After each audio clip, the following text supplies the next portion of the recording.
Hello everyone, welcome to Gate Academy. तो हम लोग अपने इस आज के लेक्चर में कंटिन्यू करेंगे हमारा जो ऑब्जेक्टिव क्वेश्चन का सीरीज था। तो let's start our objective question series. हमने अपने प्रीवियस थ्री लेक्चर्स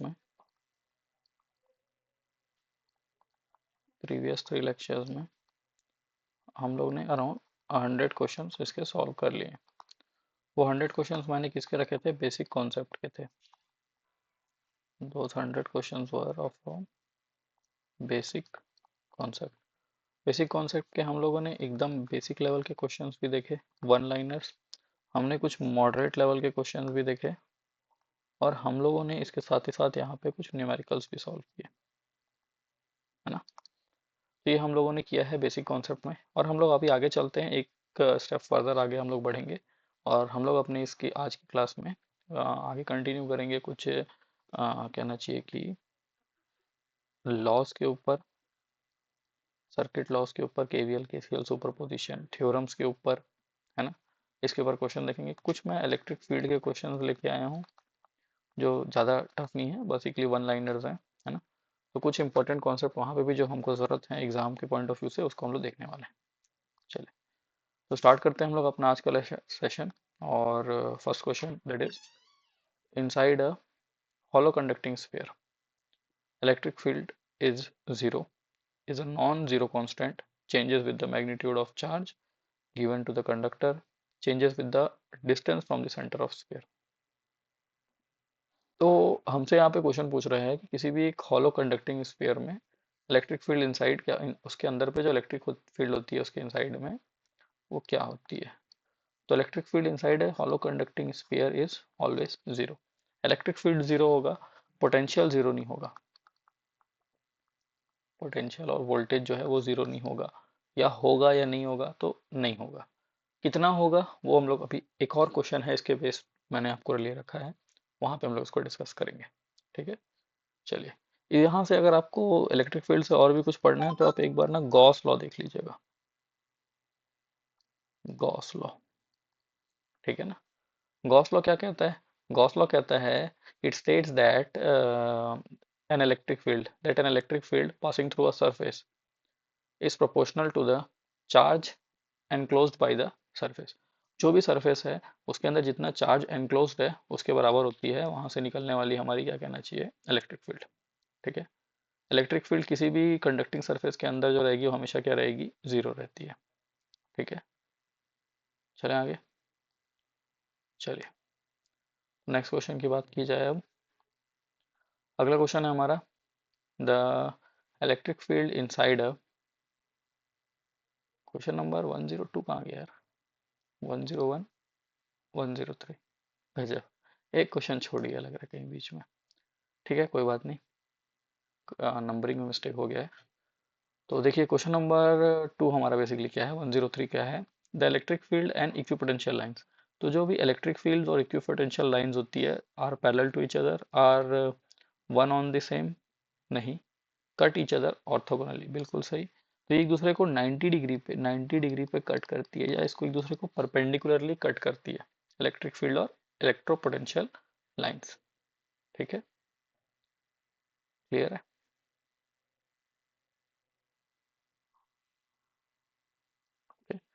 90 डिग्री, ये 90 डिग्री सभी को पता रहता है, बट इस 90 डिग्री को ऑर्थोगोनली लिखते हैं, ऑर्थोगोनल बोलते हैं, ये बहुत ही कम लोग को पता रहता है है ना। इस वजह से इशू हो जाता है। चलिए, ठीक। नेक्स्ट क्वेश्चन है हमारा क्या? नेक्स्ट क्वेश्चन है कि हम लोगों ने a piece of a piece of oil soaked paper has been inserted between the plates of a parallel plate capacitor, and the potential difference between the plate will be। क्या होगा भाई potential difference इनके बीच का? तो potential difference की हम लोग बात करें अगर, तो कितना होगा ये? इंक्रीज होगा, डिक्रीज होगा, रिमीन्स अनऑल्टर्ड, मीन्स चेंज नहीं हो रहा है, या जीरो हो जाएगा? क्या होगा? तो देखिए, जो पोटेंशियल डिफरेंस की बात कर रहा है, वोल्टेज, सिंपली वोल्टेज, ये डिपेंड करता है इलेक्ट्रिक फील्ड के ऊपर। और इलेक्ट्रिक फील्ड जो होता है किसी कैपेसिटर के अंदर, ये डिपेंड करता है 1/4 pi epsilon naught epsilon r, relative permeability और एब्सोल्यूट परमेबिलिटी। एब्सोल्यूट से हमको मतलब नहीं, हमको रिलेटिव से मतलब है।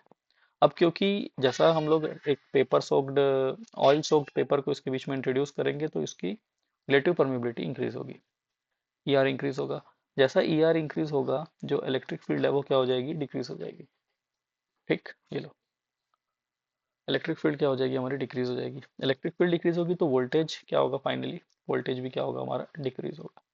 That is why option number 2, that is it the potential difference between the plate will decrease is the correct answer. Clear है, चले आगे। नेक्स्ट क्वेश्चन है हमारा क्या, कि the potential inside a hollow charged sphere is same as on its sphere, greater than on its sphere, less than on its sphere, या zero. तो potential inside किसी भी चार्ज्ड हॉलो स्फीयर है, cylinder, जिसकी भी आप बात करें, तो जो उसके अंदर जो पोटेंशियल की बात हो रही है वो हमेशा क्या रहता है, सेम रहता है। ठीक है, पोटेंशियल क्या रहता है, सेम रहता है। वहीं पे हम लोग अगर इलेक्ट्रिक फील्ड की बात करेंगे, electric field inside a hollow charge sphere, तो electric field will be zero. ठीक है, इलेक्ट्रिक फील्ड क्या रहेगा, जीरो रहेगा। और जो पोटेंशियल रहता है, जो वोल्टेज है हमारा, पोटेंशियल है, वो क्या होगी, एक कांस्टेंट वैल्यू होगी, कांस्टेंट। ठीक है, और बेसिकली जो हमारा इलेक्ट्रिक फील्ड है ये क्या होता है, rate of change of potential, है ना। ये इलेक्ट्रिक फील्ड जो होता है ये क्या होता है, इसका rate of change of potential. तो ये rate of change of potential है। अब जैसा पोटेंशियल अगर कांस्टेंट है हमारा, अगर वोल्टेज कांस्टेंट है, दिस मींस दैट उसको जब भी हम लोग डिफरेंशिएट करेंगे किसी भी चीज़ से, तो उसकी वैल्यू क्या आनी है, जीरो आनी है ना, तो जीरो आएगा। ठीक है, चलिए आगे चलते हैं। नेक्स्ट हम लोग देखते हैं अपना अगला क्वेश्चन, दैट इज तीन बैंड वाला रजिस्टर है। लेफ्ट से हम लोग स्टार्ट करें तो पहला हमारा येलो कलर आ रहा है, देन वॉयलेट आ रहा है, देन रेड आ रहा है, then the value of register, register की वैल्यू क्या होगी। तो हमको मालूम है, देखो भाई हमको तो याद तो है नहीं, तो हम क्या करेंगे, B B Roy of Great Britain, very good wife, black brown 2 3 4 6 7, यहीं तक जरूरत है। ये हो गया 7, ये हो गया 4, ये मल्टीप्लायर होता है जो हमारा लास्ट रहेगा, मल्टीप्लायर की वैल्यू क्या है यहाँ पे, रेड रेड रेड 2, ये 2, 4700। Option number 4 is the correct answer. ठीक है, तो इस टाइप के क्वेश्चन आपको आएंगे। इसके अगर इसके बाद अगर एक फोर्थ बैंड भी होता, तो फोर्थ बैंड हमको क्या बताता, टॉलरेंस बताता। ठीक, सिल्वर का टॉलरेंस, इस पे मैंने क्वेश्चन कराया है। गोल्ड का टॉलरेंस, इस पे मैंने क्वेश्चन कराया है प्रीवियस लेक्चर्स में, ज़रूर देखिएगा। चलिए आगे चलते हैं। आगे है हमारा क्या, हमारा क्वेश्चन है अगला, कि अ, एक क्रिचॉफ जंक्शन लॉ है। क्रिचॉफ जंक्शन लॉ बेसिकली क्या है, Kirchhoff current law, follows the law of conservation of charge, बिल्कुल सही है, कंजर्वेशन ऑफ चार्ज को फॉलो करता है। Loop law, this means that it is Kirchhoff voltage law, voltage law follows the conservative natures of electric field, ये भी बिल्कुल सही है। ठीक, तो option number A and option number B, मतलब option number 1 and option number 2 both are the correct answer. अब बात यहाँ पे आती है जो केसीएल है और जो केसीएल है, इसको हम लोग एक और नाम से जानते हैं। केवीएल होता है क्रिचॉफ्स का सेकंड लॉ, बोलेगा क्रिचॉफ सेकंड लॉ क्या है, या क्रिचॉफ फर्स्ट लॉ क्या है। तो केवीएल को हम लोग क्रिचॉफ का सेकंड लॉ बोलते हैं, केसीएल को हम लोग बोलते हैं क्रिचॉफ्स का फर्स्ट लॉ। क्लियर है, तो इस पे भी आपको एक क्वेश्चन डायरेक्ट बन सकता है कि सेकंड लॉ क्या है, फर्स्ट लॉ क्या है, जंक्शन लॉ क्या है, किस पे डिपेंड, कौन सा लॉ किसको फॉलो करता है, law of conservation of charge को फॉलो करता है, law of conservation of electric field को फॉलो करता है, किसको फॉलो करता है, इस पे क्वेश्चन बनेगा। ठीक है, अब यहाँ पे एक और चीज़ हो सकती है कि आपका ये law of conservation of electric field की जगह law of conservation of energy भी लिख सकते हैं ना, law of conservation of energy of voltage law के लिए। ठीक है, चलिए नेक्स्ट क्वेश्चन है हमारे पास कि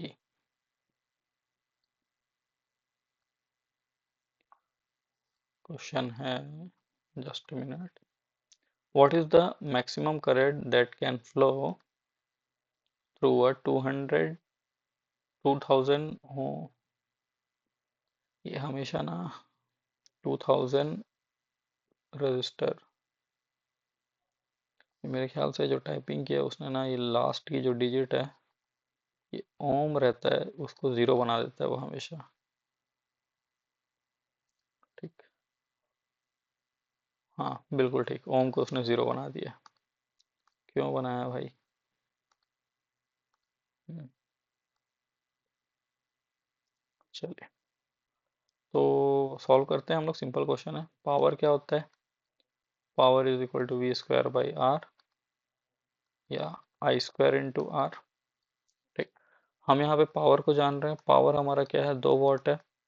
करंट की वैल्यू हमको नहीं मालूम है, हमको रेजिस्टेंस की वैल्यू पता है 200। आई स्क्वायर इज इक्वल टू क्या हो जाएगा, 2/200। तो आई हो जाएगा बेसिकली 1/100।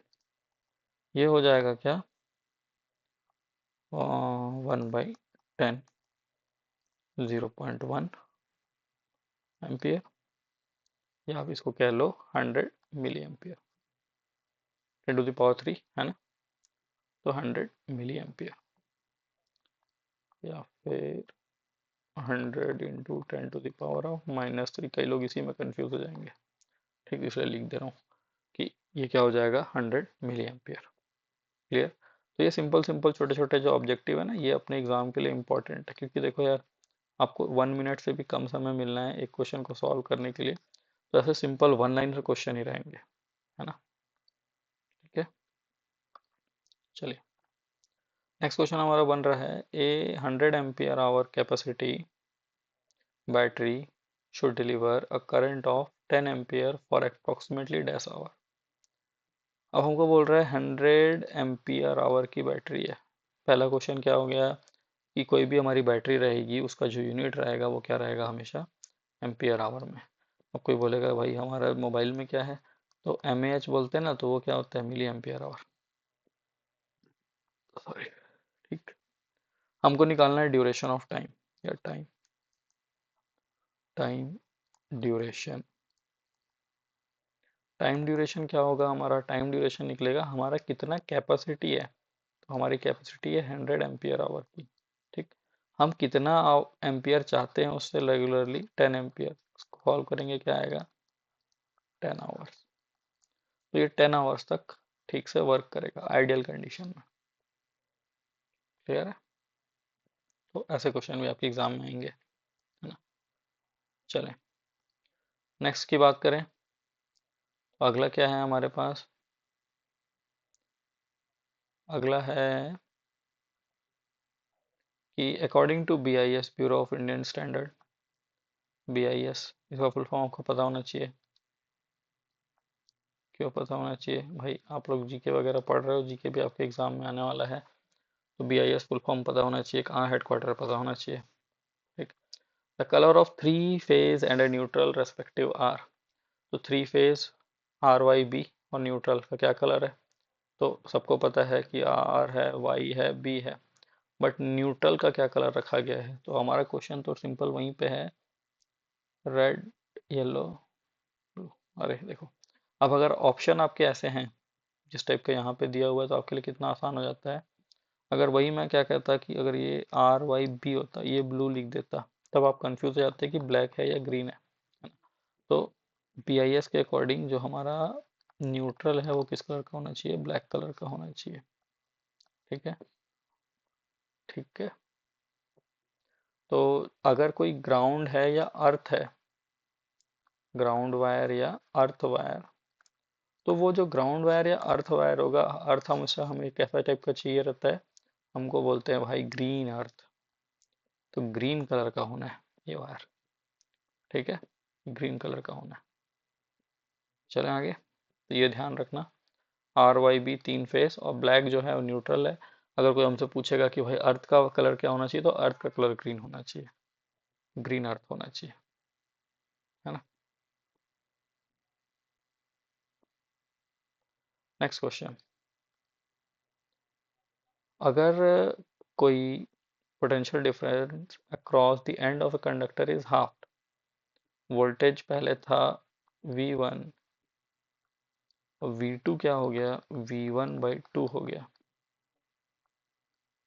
ठीक, current flowing through it, I is equal to क्या होगा, V/R, ठीक है, I is equal to V/R, I2 is equal to क्या होगा, V2/R2, that will be equal to V1/2R, ये तो अभी वही है, I2 की वैल्यू भी क्या हो जाएगी, हाफ हो जाएगी, दिख रहा है ना।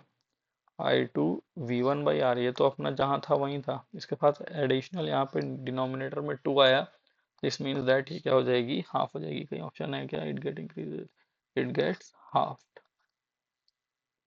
क्लियर। ये होगा हमारे क्वेश्चन नंबर 111। नेक्स्ट क्वेश्चन,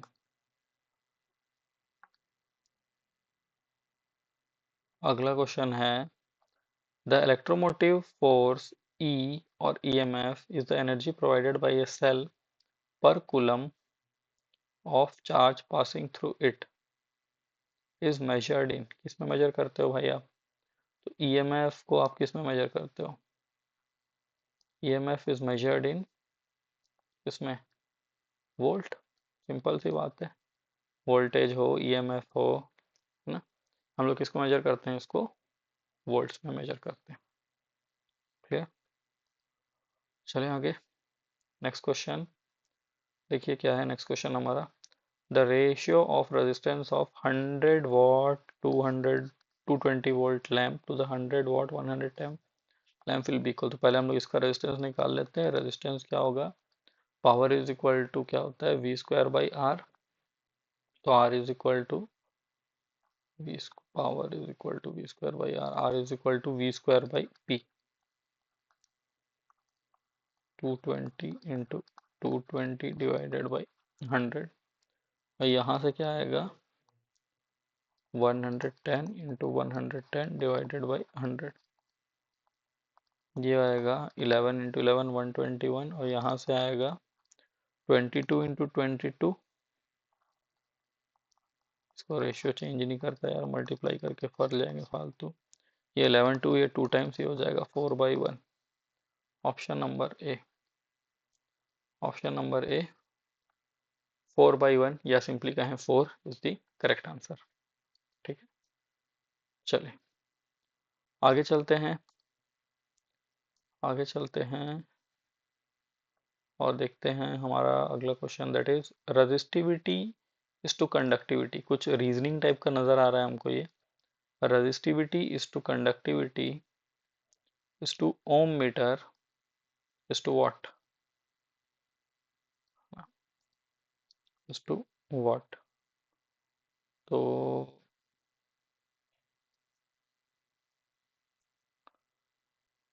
ओम मीटर, रेजिस्टिविटी की यूनिट क्या है, ओम मीटर है, कंडक्टिविटी की यूनिट क्या होती है, कंडक्टिविटी की यूनिट क्या होती है, मोह मीटर या सीमेंस पर मीटर, बताइए, मोह मीटर या सीमेंस पर मीटर, क्या आएगा answer,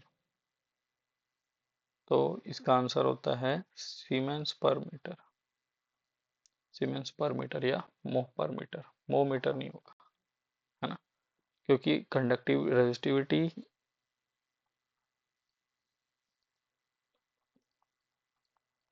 resistivity is inversely proportional to conductivity, तो जो इसका यूनिट होगा वो क्या आएगा, इसका मोह पर मीटर या सीमेंस पर मीटर आएगा, क्लियर है। चलो, resistivity of a wire depends upon, किसी भी वायर की जो रेजिस्टिविटी किस पर डिपेंड करती है, तो R is equal to rho L upon A, उसके मटेरियल पे, उसके लेंथ पे, उसके एरिया पे। तो यहाँ तो तीनों नहीं दिया है, तीनों दिया है, लेंथ है, मटेरियल है, एरिया है, और ये नन ऑफ दीज लिख दिया है। क्यों? अब ये नन ऑफ दीज लिख दिया है तो बहुत से लोग तो फिर भी चलो कुछ क्वेश्चन थोड़ा सा दिमाग लगा के बच जाएंगे। यही मैं ऑल ऑफ दीज लिख देता तो मोस्ट ऑफ द लोग क्या करते इस क्वेश्चन को ऑल ऑफ दीज टिक मार के आते और वो हो जाता हमारा क्या, गलत। क्यों गलत? तो गलत इस वजह से क्योंकि वो हमसे रेजिस्टेंस नहीं पूछ रहा, हमसे रजिस्टिविटी पूछ रहा है। रजिस्टिविटी मीन्स वो इसकी बात कर रहा है, रो की बात कर रहा है, और ये डिपेंड करता है मटेरियल पे। It depends upon the type of material. तो इस क्वेश्चन का जो एकदम सही आंसर है वो है option number B, option number 2। Clear है? चले आगे क्वेश्चन नंबर 16 की ओर। क्वेश्चन नंबर 16 हमारा क्या कह रहा है, देखिए। Which of the following circuit component opposes the change in circuit voltage. Circuit voltage में जो चेंज आता है उसको कौन, ठीक है, देखें क्या है। क्वेश्चन कह रहा था which of the following circuit component opposes the change in circuit voltage. कोई कौन अपोज करता है? इंडक्टेंस करता है क्या, कैपेसिटेंस करता है क्या? तो सिंपल सा आंसर है इसका कि सर्किट में जो वोल्टेज की चेंज को अपोज करता है वो कौन करता है, कैपेसिटेंस करता है। ठीक। वही हमसे पूछता कि अगर करंट के चेंज को जो अपोज करने वाला है तो वो कौन करता, तो वो इंडक्टेंस करता फिर, है ना। फिलहाल के लिए हमारा आंसर क्या है, कैपेसिटेंस। अगर क्वेश्चन कुछ ऐसा रहता है कि सर्किट करंट की फ्लो को अपोज करता है, फ्लो को अपोज करता है, चेंज को नहीं, तो सिर्फ क्या होता आंसर, फिर तब उस कंडीशन में हमारा आंसर होता रेजिस्टेंस। क्लियर? चलिए next question. If the three resistance in the delta networks and all are equal in value, भाई हमारे पास डेल्टा है, एक डेल्टा बनाया, और उसमें जो तीनों रेजिस्टेंस है ये आर और ये आर है। इसको अगर हम लोग ट्रांसफॉर्म कर रहे हैं to form a star network, to form a star network, तो यहाँ पे जो रेजिस्टेंस की वैल्यू आएगी वो कितनी आएगी, equal to the value of delta resistance? तो नहीं भाई, ऐसा तो नहीं होता है। होता क्या है, इसका वन थर्ड हो जाता है ना, वन फोर्थ, वन हाफ, और option number four one third the value of delta register. Sorry, clear? तो ये हमेशा याद रखना कि जब भी स्टार रहेगा तो स्टार का थ्री टाइम्स हो जाता है डेल्टा में, और डेल्टा का वन थर्ड हो जाता है इसमें। इसमें से अगर डेल्टा से स्टार जा रहे हैं तो इंटू वन बाई थ्री करना है, और स्टार से डेल्टा आ रहे हैं तो इंटू थ्री करना है, बस सिंपल सी बात है। क्लियर? चलिए नेक्स्ट क्वेश्चन। नेक्स्ट क्वेश्चन है हमारा an EMF given by, and EMF given by 326 sin 418t। EMF मतलब वोल्टेज सिंपली, ये हम लोग ने दिया 326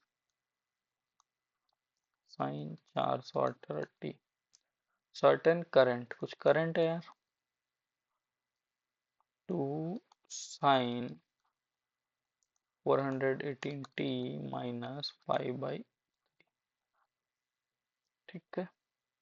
ठीक, अब हमको यहाँ पे बोल रहा है the impedance of the circuit is, अरे ये तो बड़ा क्वेश्चन हो गया यार,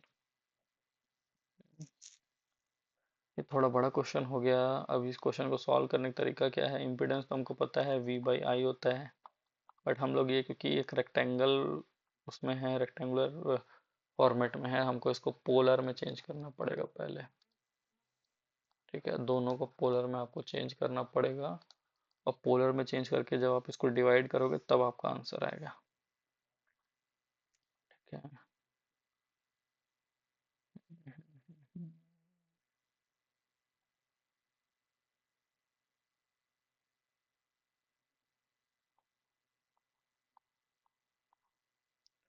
6 6 या 30, 6 6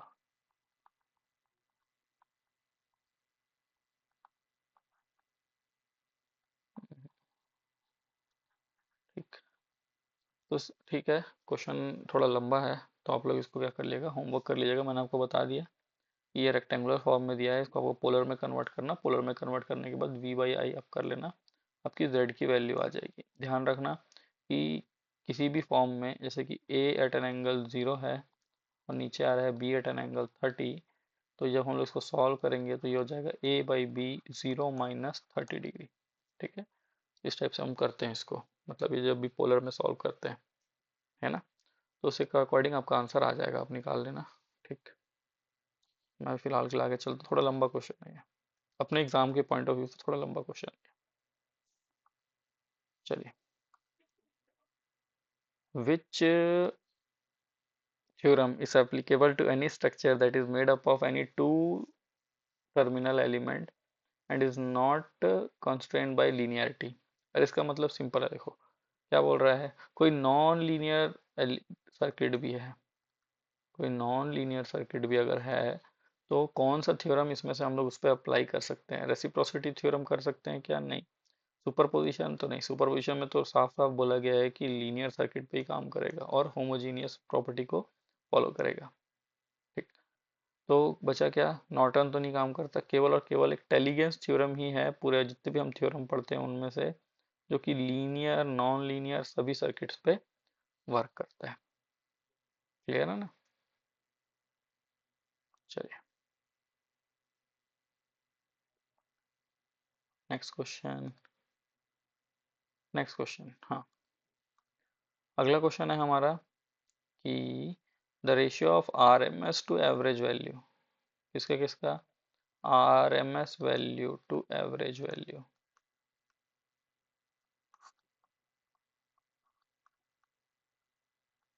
are M S to average क्या होता है, तो ये होता है हमारा फॉर्म फैक्टर।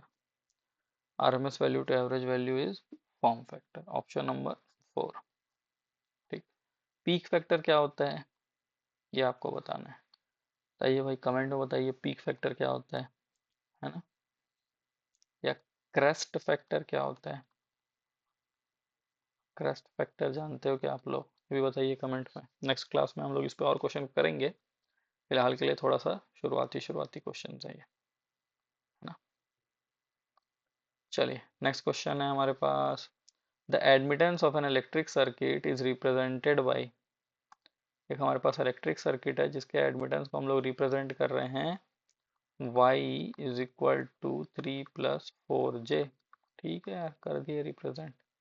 हम्म, अब हमको बोल रहा है what is the value of resistance in the circuit, तो z हमको चाहिए, z के लिए हम, z से हमको मिलेगा रेजिस्टेंस, z क्या होता है 1/y। ठीक, तो ये हो जाएगा 3 + 4j। ऐसे सॉल्व नहीं होगा, इसको क्या करना पड़ेगा हमको, 3 - 4j, और ऊपर भी 3 - 4j से मल्टीप्लाई करना पड़ेगा, सिंप्लीफिकेशन।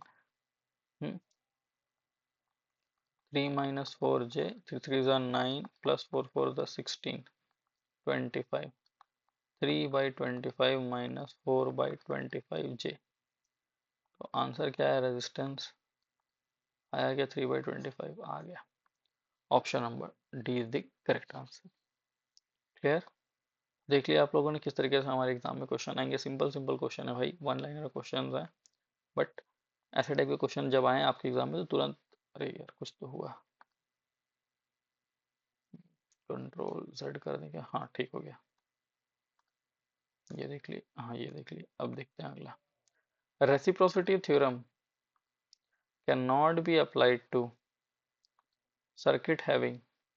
रेसिप्रोसिटी थ्योरम हम लोग किसी भी सर्किट में अप्लाई नहीं कर सकते हैं जिसमें बायलैटरल एलिमेंट हो, नॉन लीनियर एलिमेंट हो, या मल्टी सोर्स हो, या लीनियर एलिमेंट्स हो, ओनली वन इंडिपेंडेंट सोर्स हो। ठीक है ना।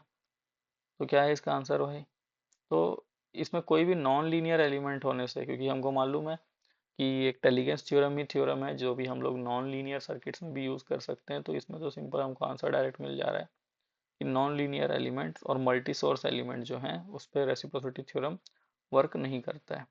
ठीक, पहली बात। दूसरी बात ये, रेसिप्रोसिटी थ्योरम सिर्फ वर्क करता है इंडिपेंडेंट सोर्स पे। किसी भी सिस्टम में अगर केवल इंडिपेंडेंट सोर्सेस होंगे तभी हमारी रेसिप्रोसिटी थ्योरम वर्क करेगी। ठीक है, और रेसिप्रोसिटी थ्योरम सिर्फ वर्क करेगी जब आपका सिंगल सोर्स होगा। क्या होगा? आपका सिंगल सोर्स होगा। ठीक। तो ये दो तीन चीज आपको रेसिप्रोसिटी थ्योरम के बारे में ध्यान में रखनी है। चलते हैं आगे, जल्दी जल्दी अपने क्वेश्चन कंप्लीट करते हैं हम लोग आज। दो इनकैंडेसेंट बल्ब हैं, ठीक है, होंगे दो इनकैंडेसेंट बल्ब, ठीक है ना। इन of rating 230 volt, 100 watt and 230 volt, 500 watt, ठीक है, connected in parallel across the same means, as a result what will happen? कौन ज़्यादा ग्लो करेगा भाई? तो 100 watt bulb will glow brighter, 500 watt bulb will glow brighter, both the bulb will glow equally bright।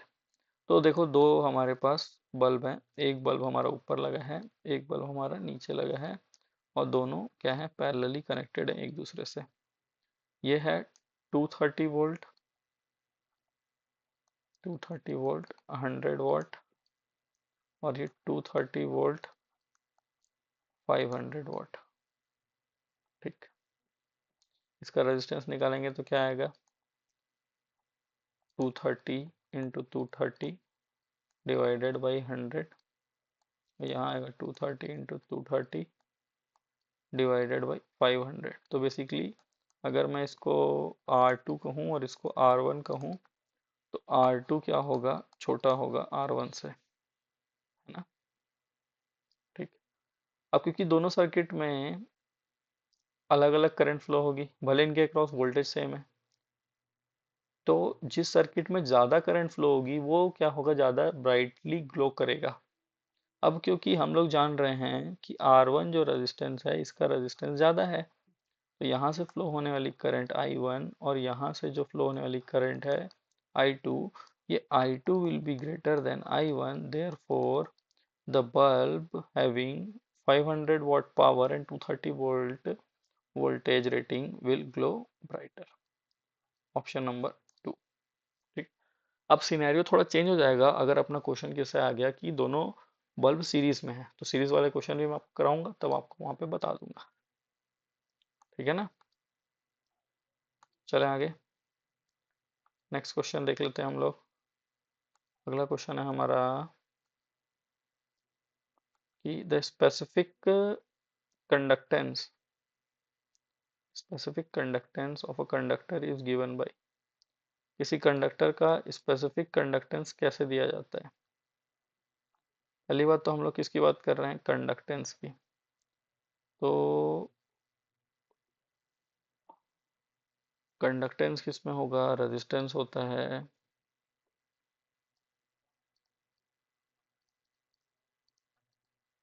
Resistance क्या होता है?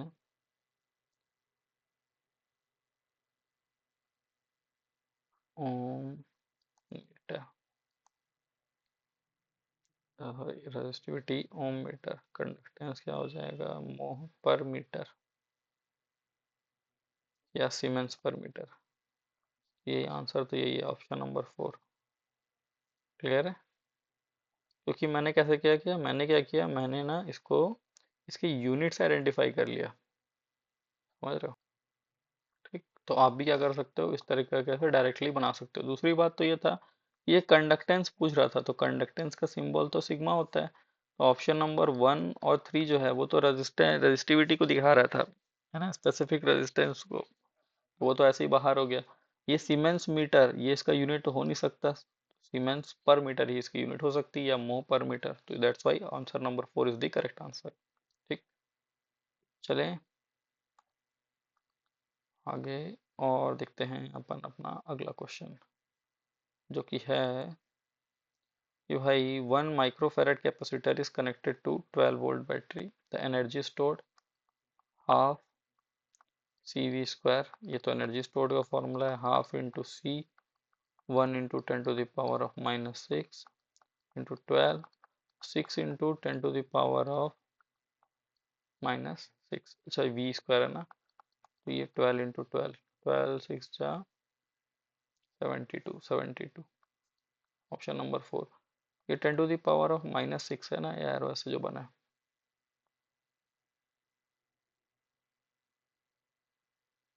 अच्छी बातें आती रहेगी। चलिए कोई नहीं। Capacitive reactance is inversely proportional to, अरे कोई सिंपल सा क्वेश्चन है, कैपेसिटिव रिएक्टेंस क्या होता है, 1/2 पाई FC। तो इनवर्सली प्रोपोर्शनल टू फ्रीक्वेंसी। यहाँ से जो हमारा आंसर आ रहा है ये क्या है, फ्रीक्वेंसी। ठीक, ऑप्शन नंबर ए। वही अगर हमको यहाँ लिख देता है इंडक्टिव रिएक्टेंस, तो that will be directly proportional to frequency, है ना। चलिए, कैपेसिटर स्टोर्स 2 पॉइंट चार्ज, कितना चार्ज, क्यों नहीं लिखा रहे हो भाई, चार्ज 0.12 कूलम। ठीक, और कितना वोल्टेज दे रहा है ये, 10 वोल्ट कैपेसिटेंस। तो Q is equal to C is equal to Q/V, Q is equal to 1 और ये हो जाएगा 10, तो ये हो जाएगा 0.012 farad, 0.012 farad, option number two. Clear है, option number two will be the right answer. चले आगे, 28th क्वेश्चन आज का हमारा। Dash is defined as the number of cycles per second. क्या number of cycle per second होता है, तो फ्रीक्वेंसी। एक सेकेंड में कितने नंबर ऑफ साइकिल कंप्लीट कर रहा है कोई चीज, उसको हम लोग क्या कहते हैं, उसकी फ्रीक्वेंसी कहते हैं। इंडिया में जो पावर सप्लाई आती है वो कितनी आती है, 50 हर्ट्ज पे आती है। ठीक है, मतलब एक सेकेंड में जो हमारा AC है वो ऐसे करके ये एक साइकिल, ये एक साइकिल होती है, एक ऐसी 50 साइकिल्स कंप्लीट कर लेता है। ठीक है ना। फ्रीक्वेंसी की यूनिट क्या है, एक तो हमारी यूनिट होती है हर्ट्ज, और दूसरा हम लोग लिख सकते हैं साइकिल पर सेकेंड। एक सेकेंड में कितने साइकिल उसने किए। ठीक है, चलिए next question. In a balance three phase circuit neutral current is always. अब देखो भाई यहाँ पे बैलेंस की बात कर रहे हैं, बैलेंस सर्किट होगी तो न्यूट्रल करंट क्या होगा, हमेशा जीरो होगा। जो करंट न्यूट्रल से फ्लो होगी वो क्या होगी, हमेशा हमारी जीरो होगी। ठीक है, चलिए नेक्स्ट क्वेश्चन है। For a certain load the pure power, true power मतलब ये रहा हमारा 100 वाट, and the reactive power 100 VAR। ठीक, VI cos फाई 100 है, VI sin फाई 100 है। एक्टिव रिएक्टर हमसे पूछ रहा है एपरेंट पावर, तो एपरेंट पावर क्या होगी, एपरेंट पावर होगी इसका स्क्वायर प्लस इसका स्क्वायर, ये हो जाएगा 200, दो,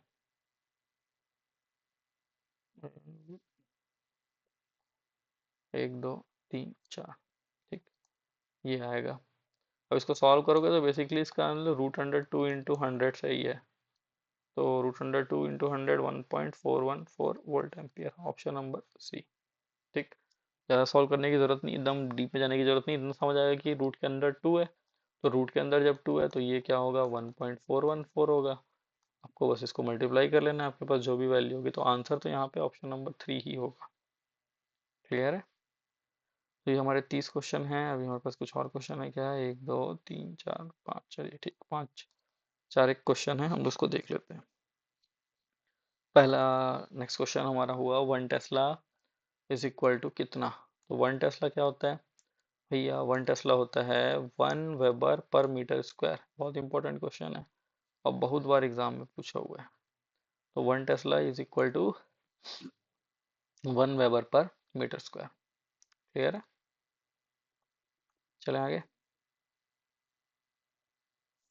next, resultant RMS value of resultant current in a wire which carries DC current of 20 ampere. 20 ampere DC है, and a sinusoidal alternating current of a peak value 20 ampere. Peak value भी 20 ampere है ना। तो RMS value कितनी होगी, बताओ, RMS value कितनी होगी, कैसे निकलेगा हमारा।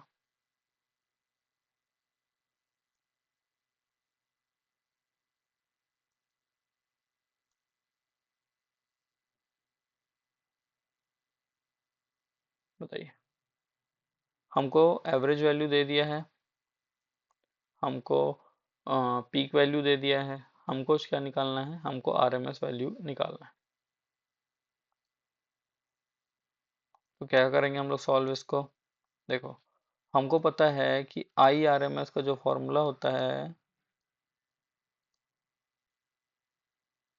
आर एम एस, ये क्या होगा, आई डी सी का square plus I one R M S का square plus I two R M S so one. DC की तो दी हुई है वैल्यू 20 एम्पियर है, और आई आर एम एस एक दिया हुआ है हमारे पास, तो ये हो जाएगा 20 का स्क्वायर प्लस 20/√2, क्योंकि ये तो पीक वैल्यू दी थी, मैंने जो आर एम एस वैल्यू निकालनी थी मैंने निकाली। तो ये हो जाएगा 24,000, सॉरी 400 प्लस 400/2, यस इज 200, ये क्या हो गया 600, रूट अंडर 600।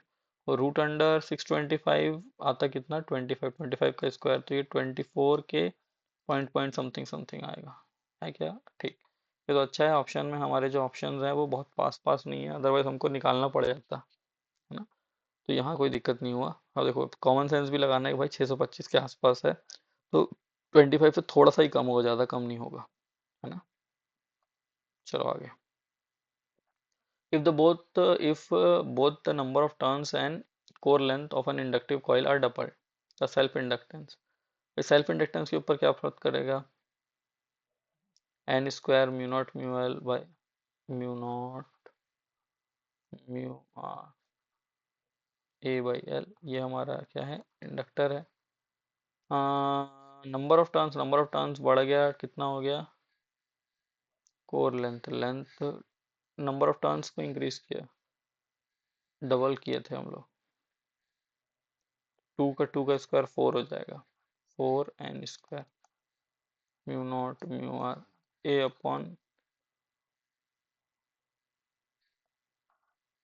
2l, 2 टाइम्स होगा, option number B, that is double, है ना।